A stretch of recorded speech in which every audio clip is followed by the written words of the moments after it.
आज आपण 1.2 national income trends and structure of national income म्हणजेच राष्ट्रीय उत्पन्न हे बघणार आहोत। राष्ट्रीय उत्पन्नाची वैशिष्ट्ये आपण आज इथे बघणार आहोत। तसंच राष्ट्रीय उत्पन्न म्हणजे काय हे सुद्धा आपण इथे आज बघणार आहोत। राष्ट्रीय उत्पन्न हे देशाच्या विकासासाठी फार आवश्यक असते। मायर आणि बाल्डविन यांनी देशाच्या आर्थिक विकासाची गमक म्हणून असे राष्ट्रीय उत्पन्नाला संबोधले आहे।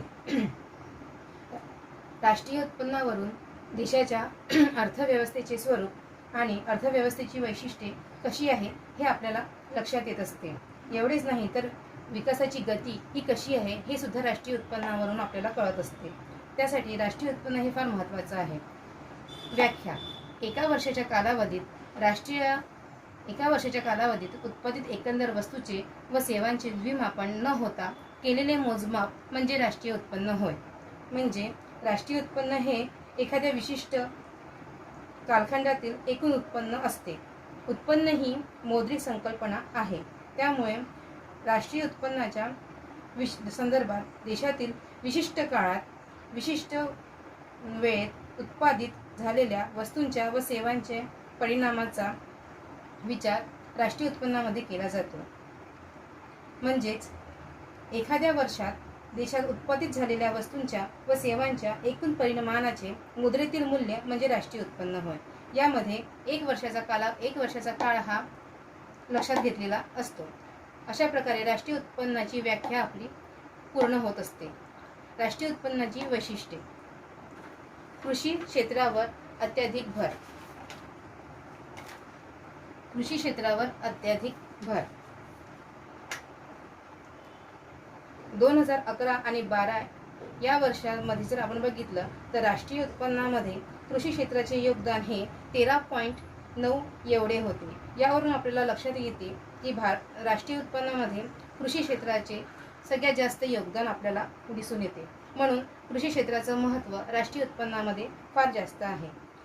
आज अलीकडच्या काळामध्ये रोजगार निर्मिती ही कृषी क्षेत्रामध्ये निर्माण होत आहे। तसेच बाजारयोग्य आर्थिकतेची मात्रा देखील कृषी क्षेत्रामध्ये वाढलेली आहे। नंबर 2, राष्ट्रीय व दरडोई उत्पन्नातील वाढीचा दर कमी। हे राष्ट्रीय उत्पन्नाचं एक महत्त्वाचं वैशिष्ट्य आहे। भारतात राष्ट्रीय उत्पन्न आणि दरडोई उत्पन्न यांच्या वाढीचा दर हा बराच कमी आहे। तो 1980 आणि 92 या काळामध्ये 5.2% होता। दुसऱ्या देशांच्या तुलनेत जर आपण विचार केला तर हा दरडोई वाढीचा जो दर आहे उत्पन्नातील तो फारच कमी आहे। अशा प्रकारे राष्ट्रीय उत्पन्नाचं हे एक महत्त्वाचं वैशिष्ट्य आहे। नंबर 3, उत्पन्नाची असमान वाटणी व राहणीमानाचा हीन दर्जा। भारतामध्ये राष्ट्रीय उत्पन्नाची वाटणी ही असमान दिसून येते। तसेच राहणीमानाचा दर्जा हा फारच हीन आहे। यासाठी सगळ्यात महत्त्वाचं कारण म्हणजे वाढती लोकसंख्या।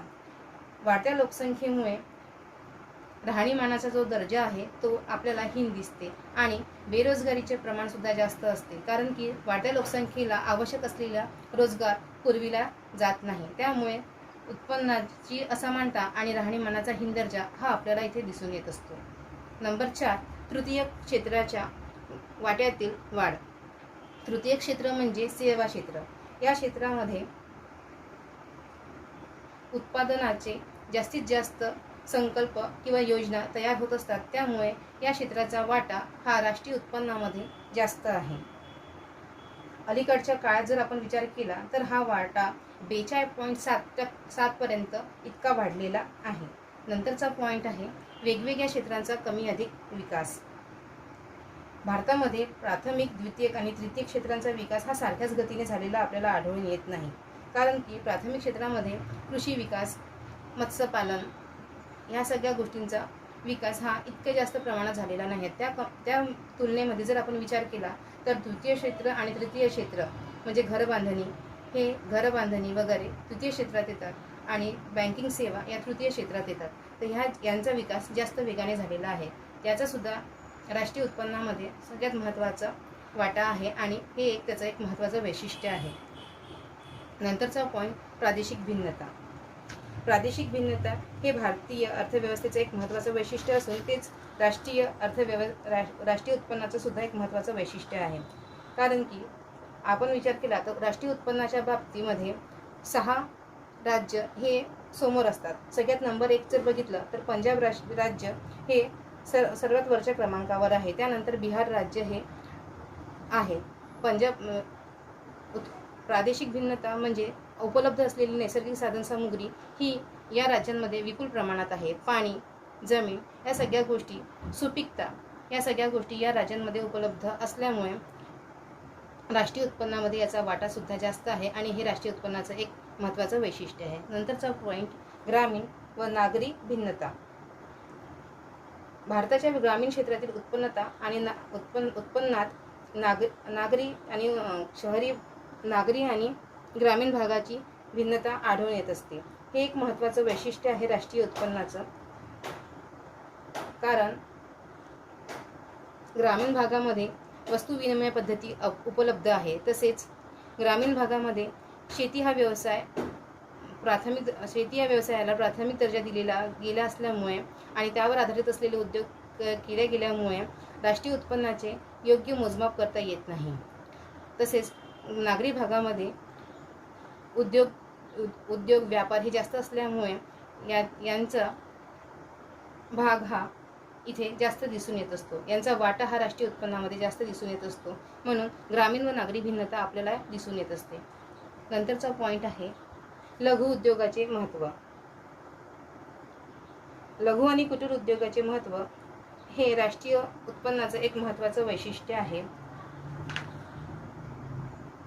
लघु आणि उद्योगाचा वाटा जर आपण विचारात घेतला तर राष्ट्रीय उत्पन्नामध्ये 65.8% एवढा येतो.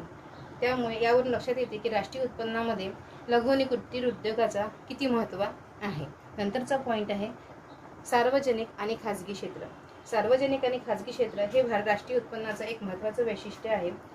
एकूण राष्ट्रीय उत्पन्नात खाजगी क्षेत्राचे योगदान हे फारच जास्त आहे.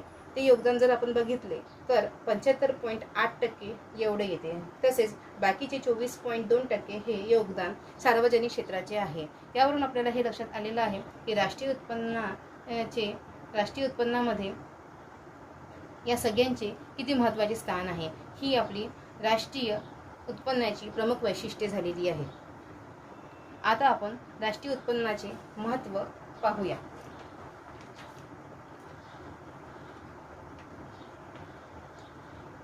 दरडोई उत्पन्न किंवा राष्ट्रीय उत्पन्न यावरून आपल्याला त्या देशाचा विकास कसा होतो हे लक्षात येत असते. अर्थव्यवस्था कशी आहे हे सुद्धा लक्षात येत असते. त्यामुळे राष्ट्रीय उत्पन्न फार महत्त्वाचं आहे. राष्ट्रीय उत्पन्नावरून देशातील लोकसंख्या ही कोणत्या प्रकारचे जीवन जगत आहे याचा सुद्धा आपल्याला अंदाजा येतो. म्हणून राष्ट्रीय उत्पन्नाचं महत्त्व फार जास्त आहे. त्यामध्ये आपण नंबर 1 बघूया, आर्थिक विकासाचे सूचक. मायर आणि बाल्डविन यांच्या मते राष्ट्रीय उत्पन्नातील वाढ ही आर्थिक विकास सूचित करते. देशाच्या राष्ट्रीय उत्पन्नाच्या स्वरूपावरून देशाच्या आर्थिक विकासाची पातळी आपल्याला त्यावरून कळत असते. नंबर 2 आहे सरकारी धोरणाला सहाय्यक. राष्ट्रीय उत्पन्नावरून आपल्याला मौद्रिक आणि राजकोषीय धोरणे ठरवण्यासाठी मार्गदर्शक ठरते. राष्ट्रीय उत्पन्नाचे वितरण कसे करायचे आणि त्याद्वारे सरकार आपले करारोपणाचे धोरण कसे निश्चित करेल आणि व्ययाचे धोरण कसे निश्चित करेल हे आपल्याला राष्ट्रीय उत्पन्नावरून कळून येत असते सरकारला.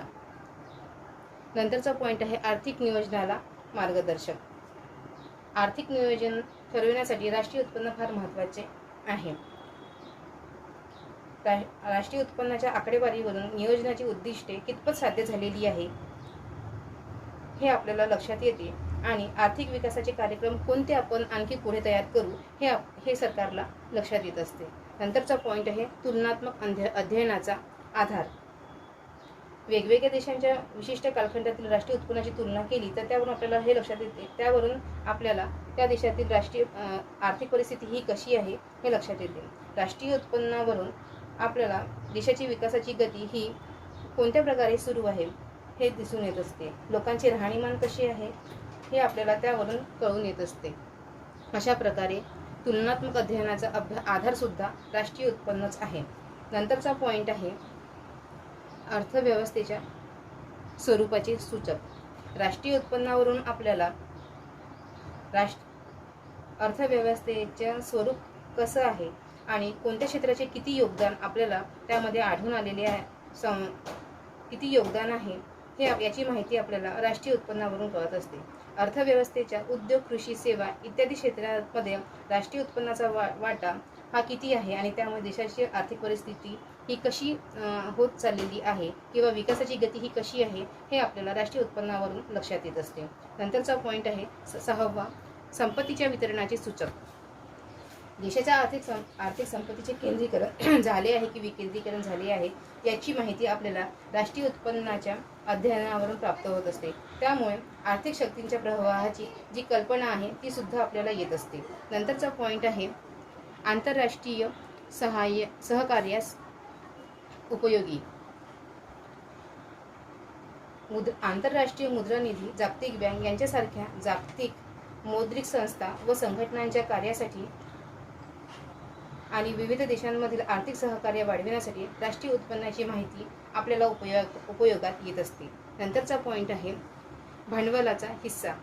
आंतरराष्ट्रीय संस्थांमध्ये देशाचा भागभांडवलाचा हिस्सा हा किती आहे हे आपल्याला माहिती करून घेण्यासाठी राष्ट्रीय उत्पन्न हे कसे आहे, किती आहे यावरून आपल्याला आंतरराष्ट्रीय संस्थांमध्ये देशाचा भांडवलाचा हिस्सा किती आहे यावरून लक्षात येत असते. म्हणून राष्ट्रीय उत्पन्न हे फार महत्त्वाचे आहे. प्रत्येक सदस्य देशाचा आंतरराष्ट्रीय मुद्रा निधीच्या भांडवलातील हिस्सा हा त्याच्या राष्ट्रीय उत्पन्नावरून निश्चित केला जात असतो. अशा प्रकारे आपल्याला राष्ट्रीय उत्पन्नाची व्याख्या, वैशिष्ट्ये आणि महत्त्व हे इथे स्पष्ट करण्यात आलेले आहे. यानंतर राष्ट्रीय उत्पन्न मंद होण्याची कारणे आणि त्यावरचे उपाय आपण दुसऱ्या पिरियडला पाहूया. नमस्कार.